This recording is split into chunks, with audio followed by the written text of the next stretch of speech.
नावाची ओळख करून देतो। माझं नाव सुदाम संतोष अवकिरकर। आपण या शिवतीर्थ रायगडावरती याच्या आधी कधी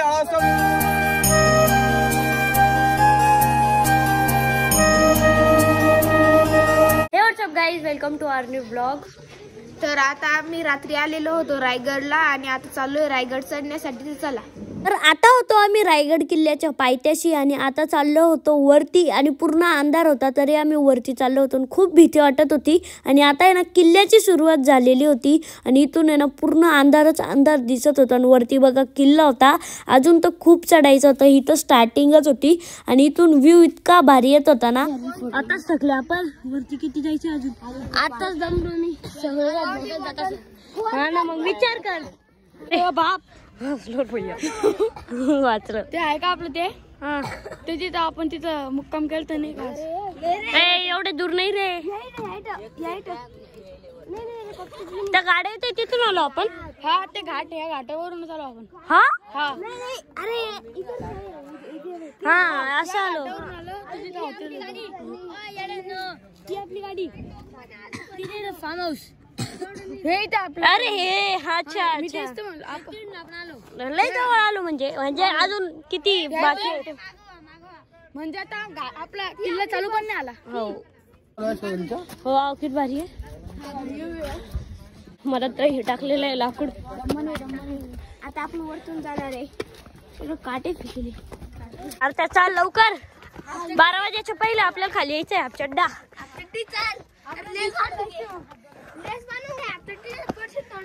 काल सारखं गड बघ ना किती भारी। हा का हे वाव हे प्रथमेश तुला चॅलेंज मी तिथून दोरी देतो असं गड चढ। सॉरी आपण नाही करू शकणार। वाव पाय एवढं चढल्यावर ही मेहनत भेटते आपल्याला। सबर मरने का कुआ, सबर का फल मीठा होता है। वाह तिकडून जायचं आपल्याला। ट्रॅकिंग भैया इथं लय मजा नाही रे ट्रॅकिंगला। हो हो खूप मजा। अरे चाल ना आणि दगडाचं आहे भैया बनवलं असेल। हा सिमेंट टाकलं।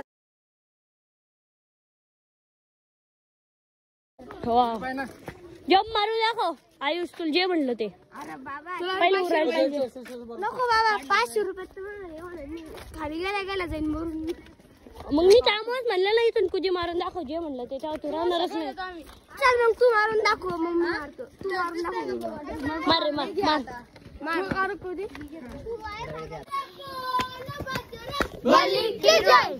प्रथम छावा टाईट झाली का मग रबाब पण व्ह्यू लय भारी।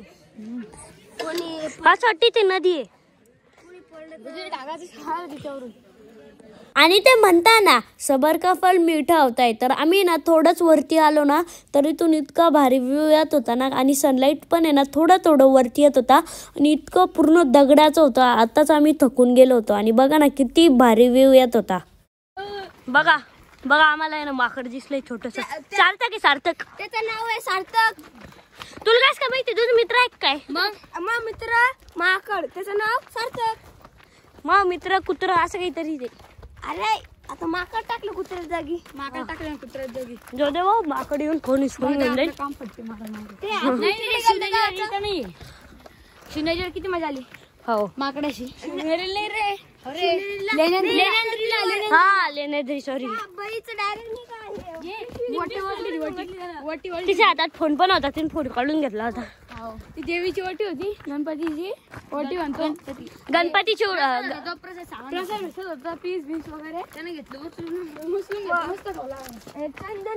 शुभ्यान ते किती दूर गेला असेल रे कोण? शुभ्यान ते अरे आपण तिकडे होतो पोचले असेल ते पोचले असेल मी भैया आपले सर त्याच्या मागच राहिले।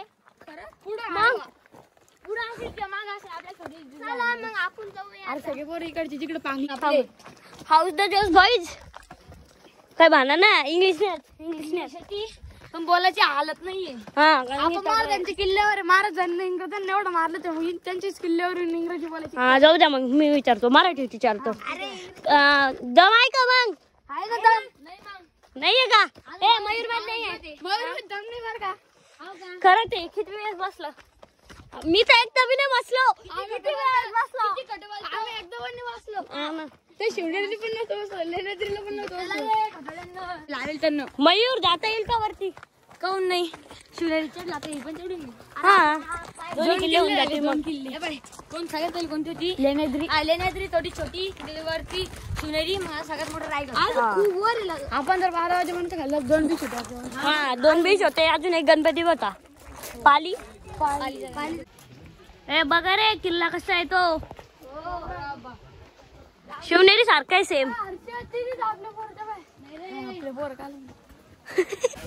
वॉटरफॉल वाव किती भारी आहे वरतून पाणी येते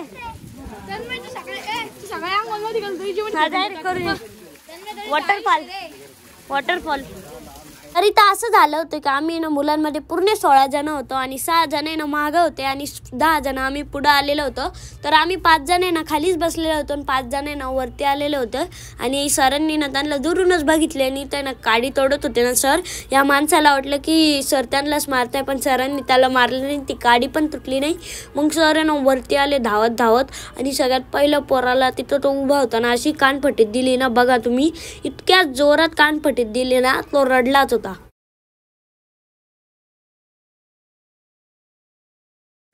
हर हर धर्मवीर छत्रपती श्री संभाजी महाराज की प्रथमतः मी माझी ओळख करून देतो माझं नाव सुदाम संतोष अवकिरकर आपण या शिवतीर्थ रायगडावरती याच्या आधी कधी आला असाल किंवा नसाल आपण सर्वजण रायगडला चढण्याचा आणि फिरण्याचा आनंद घेणार आहोत गेल्याशिवाय जीवनात सार्थक होत नाही तसं प्रत्येक मरणाचं आपल्या रायगडावरती आल्याशिवाय आणि आपल्या राजांच्या समाधीला नतमस्तक झाल्याशिवाय आपल्या जीवनात सार्थक होत आपण प्रत्येक जण बोलतो जन्माला आल्याच्या नंतर प्रत्येकाने एकदा तरी पंढरीची पायीचवारी करावी तसंच आपल्या शिवतीर्थ रायगड देखील आपण सर्वांनी पायीचवारी करावी कारण की आपण रायगड रोपणे 5 मिनिटांमध्ये किल्ल्यावर जाऊ शकतो किल्ला पाहू देखील शकतो पण किल्ल्याचं महत्व आपल्याला रायगड रोपणे समजत नाही जो शिवभक्त रायगड रोपणे किल्ल्यावर येतो या शिवभक्ताला विचारा रायगड काय पाहिलात काय बोलणार तासाभरामध्ये 5 मिनिटांमध्ये किल्ल्यावरती आलो एक पाऊण तास किल्ला फिरला आणि मी रिटर्न गेलो पण जो शिवभक्त रायगडावरती 2360 पायऱ्या किल्ल्यावर जातो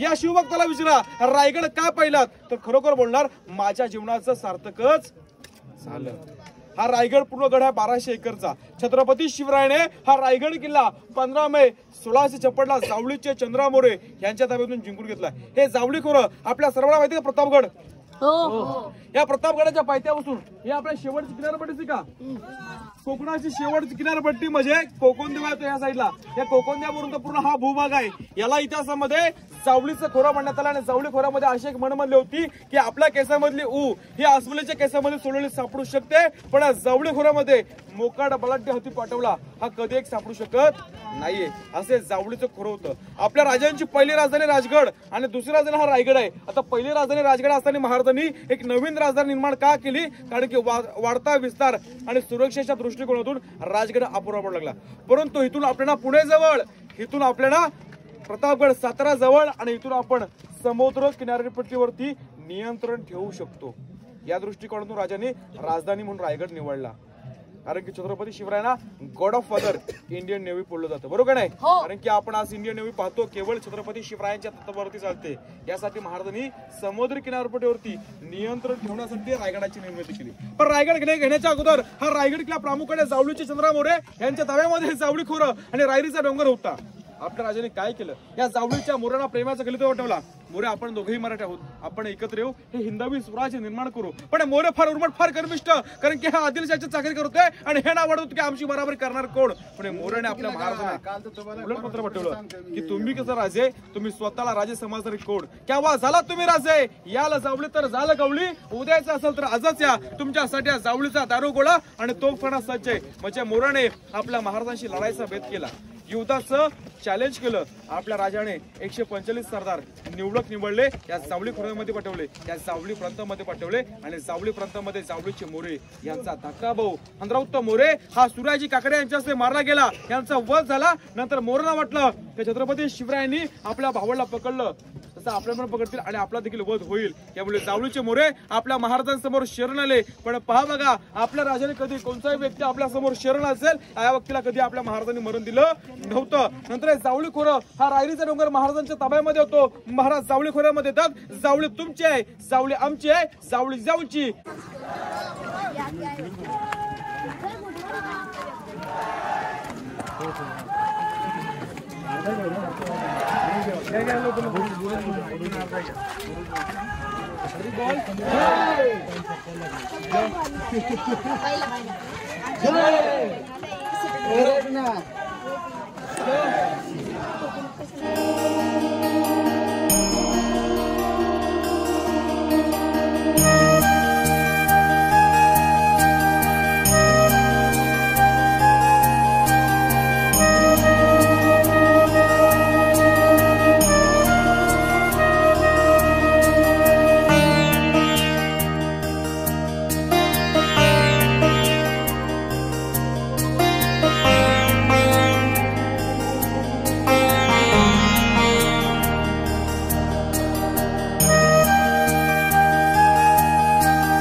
इतकी गर्दी डायरेक्ट इथं खूप कसे चपलं होतं आपण तिथं ते दोन पीस जास्त आहे एवढं गर्दी होती बाबा।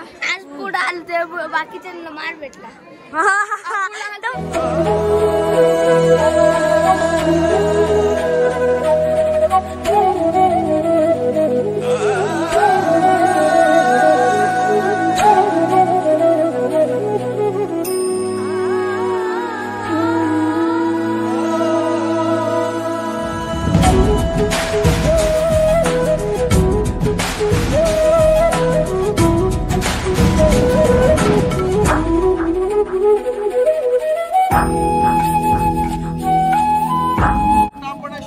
रायगडावरती प्रात्यक्षिक पोहोचलेलो आहोत। आता फक्त आपल्याला किल्ला फिरायचा आनंद घ्यायचा आहे। आपण किल्ल्यावरती आलात, समोरचं तल दिसेल सर्वांना, नावाचं इतिहासामध्ये नाव आहे हत्ती तलाव। अशी किल्ल्यावरती मोठे मोठे 11 तलाव, 84 पाण्याच्या टाक्या आणि 350 इमारती, यातलं हे हत्ती तलाव। तर किल्ल्यावरती हत्ती तलाव म्हणजे किल्ल्यावरती हत्ती होते का, हा देखील आपल्या सर्वांच्या मनामध्ये एक प्रश्न पडतो। तर रायगडावरती खरोखर छत्रपती शिवरायांनी हत्ती आणले होते, त्यांचं पालनपोषण वरती इमारत हत्तीशाला त्या हत्तीशालेमध्ये केलं होतं। पण विचार करा या ठिकाणी 2 पायचा म्हणजे शक्य नाही, मग किल्ल्यावरती एवढा मोठा बलाढ्य हत्ती किल्ल्यावरती आला कसं काय, हा देखील आपल्या सर्वांच्या मनामध्ये प्रश्न पडतो। बरोबर आहे। तर आपल्या छत्रपती शिवरायांचा राज्याभिषेक झाल्याचा पोस्टर आपल्या प्रत्येकाच्या घरामध्ये असेल किंवा आपण सर्वांनी पाहिलं असेल। त्याच्यामध्ये एक इंग्रज वकील राजांना त्यापुढे मनाचा मुद्रा करतो। हा इंग्रज वकील हेनरी नावाचा इंग्रज वकील राजांच्या राज्याभिषेकासाठी आपल्यासारखा पायी चढून किल्ल्यावरती असतो, पण त्याला पायी किल्ल्यावर चढून येण्यासाठी कमीत कमी 3 ते 4 तास लागतात। तो किल्ल्यावरती येतो। हेनरी फार हुशार होता। रायगडावरती येत असताना जेवढे प्रश्न त्याला स्वतःहून पडले होते या प्रश्नाची उत्तर त्यांनी स्वतःहून सोडवले होते, एवढा हुशार आणि तेज होता। किल्ल्यावरती येतो, नगारखान्यासमोर जातो, नगारखान्यासमोर हत्ती बघून आश्चर्यचकित होतो। तो बोलतो माझ्यासारखा 2 पायचा माणूस रायगडावरती येत असताना माझी एवढी दामशक होते, तर छत्रपती शिवरायाने रायगडावरती एवढे मोठे बलाढ्य हत्ती किल्ल्यावरती आणले कसं काय।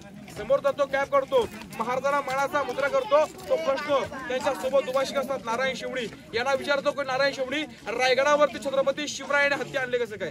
त्यावेळेस नारायण शेवडी त्यांनाच उलट बोलतात, आपण इंग्रज वकील, आपण फार हुशार लोक, त्या प्रश्नाचं उत्तर तुम्ही शोधून काढा, या प्रश्नाचं उत्तर तुम्हाला आम्ही देऊ शकत नाही। त्या प्रश्नाचं उत्तर त्यावेळेस कोणी त्याला देत नाही, पण या प्रश्नाचं उत्तर आताच्या इतिहासकार तज्ञ देतात की छत्रपती शिवरायाने ज्यावेळेस रायगड जिंकून घेतला तेव्हा राजगडावरून हत्तींची पिल्लं रायगडावरती पाठवली। ही पिल्लं पायथ्यापासून महात्यापर्यंत पालखीच्या सहाय्याने आणण्याचा प्रयत्न केला। त्यांचं पालनपोषण वरती इमारत हत्तीशाल्यामध्ये त्यांचं पालनपोषण केलं, कारण की राजांना माहिती होतं की हत्तींचा उपयोग आपल्याला किल्ल्यावरती लागणार आहे, पण ह्याची व्यवस्था आपल्याला पहिलीच करायला पाहिजे। एवढे आपले राजा ग्रेट आणि हुशार होते।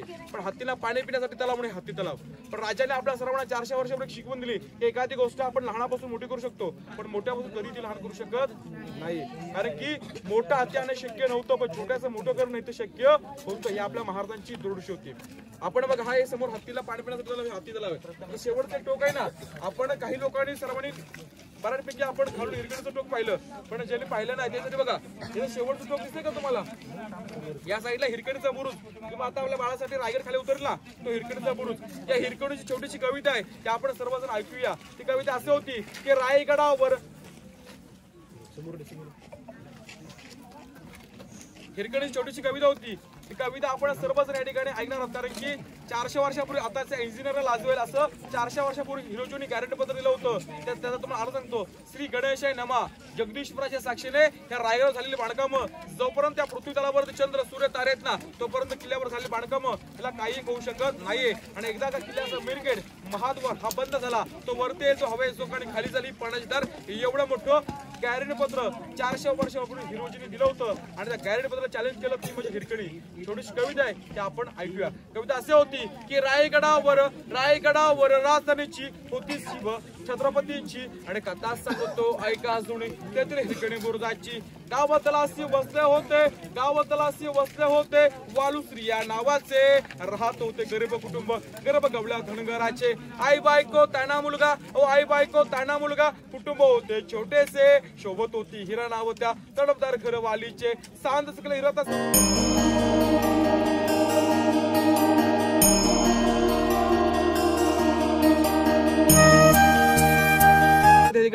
धान्य साठा केला जात असायचा. आपल्या सगळ्यांनी काल दिवस देखील पाहिलेला आहे तो म्हणजे आपल्या राजांचा अखेरचा श्वास. रायगडावरती ह्याच ठिकाणी आणि ह्याच चौतऱ्यावरती 3 एप्रिल 1686 मध्ये हनुमान जयंती दुपारच्या 12च्या पथामध्ये अख्खा महाराष्ट्र पोरका झाला. आणि आपल्या लाडक्या राजांचं निधन रायगडावरती याच ठिकाणी आणि याच चौतरू झालं. आणि इथूनच आपल्या महाराजांची अंत्ययात्रा. पाठीमागे तुम्हाला मंदिर दिसते का? त्या मंदिरासमोर आपल्या महाराजांची अंत्ययात्रा निघाली होती. राजांचा जन्म शिवनेरी किल्ल्यावरती 19 फेब्रुवारी 1630. आपल्या राजांचं आयुष्य आपलं 50 वर्षाचा विचार तुम्ही यावेळी सर्वांनी केलात तर आताचे 20 वर्ष हे बालपणामध्ये जातात. 25 वर्षापर्यंत आपण शिक्षण करतो. 30 वर्षापर्यंत आपण सेटल होण्याच्या विचारामध्ये असतो. राहिलेल्या 20 वर्षामध्ये आपण काही करू शकत नाहीये. पण एकमेव असे राजे होते की अवघ्या 50 वर्षामध्ये 365 गड किल्ले निर्माण केले.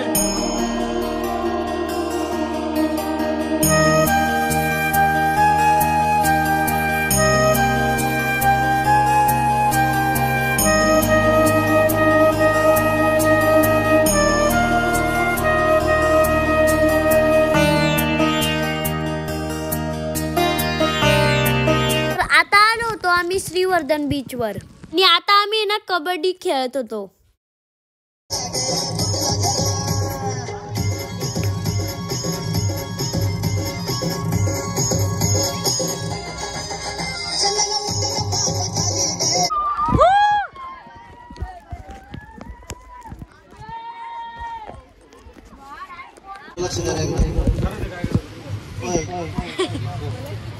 सर्वांनी जास्त खोल पाण्यात जायचं नाही. बरं पाण्यात जायचं. तुमच्या आजूबाजूंच्या बाजूला सरकले असते त्याच्या पलीकडे क्रॉस करायचं नाही. आणि एखाद्याला खूपच हौस असेल तर सचिन सर पुढून आला नाही कळतंय मी काय सांगतोय. जास्त खोल पाण्यात जायचं नाहीये. जायचं म्हणजे सरहद्दी उभा राहणारच डायरेक्ट. ठीक आहे, सर्कल मध्ये उभा राहते त्याच्या पलीकडे कोणी मुलगा जाणार नाही. आणि दुसरी गोष्ट म्हणजे एकमेकाला बुडायचं नाही पाण्यात. एखादा बुडताना दिसला त्याला 5 मिनिटं बुडून ठेव मी खाली. कळलं का? आपलं करायचं आहे आणि होता होईल तोपर्यंत लवकरात लवकर बाहेर यायचं आहे. कळतंय का? मोबाईल वगैरे कोणाकोणाकडे तुमच्या जबाबदारीवरती मोबाईल सोबत ठेवायचे. पाण्यात गेला वगैरे रडत बसले तुमचं तुम्ही पाहून घ्यायचं. ठीक आहे, याला पन्नी याला पुढं पन्नी आपण काय करायचं.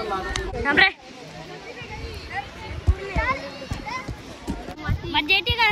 मला अजून पाण्यात नाही गेली, अजून लय मजा येईल. पाण्यात गेले हो काय कसं ते बघ ना, ते किती खोल पाण्यात आहे. आपण बी जाऊ पण नाही. आपण आता छोटे मोठे झाल्यावर जाऊ आपण एवढे लांब.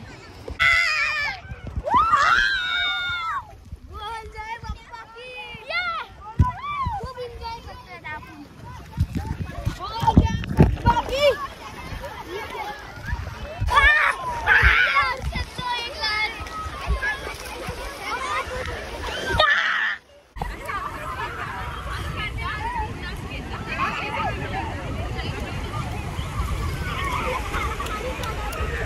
खूप मजा येते. नको नको, पहिले तुम्ही करा नंतर आम्ही करू. तुमचा ब्लॉग कोण शूट करेल मग? हा, जाऊ द्या, आमच्या मॅडमला चांगले आहे, माझं ब्लॉग घेत आहे. बर, चष्मा चष्मा सारखा ठेवून.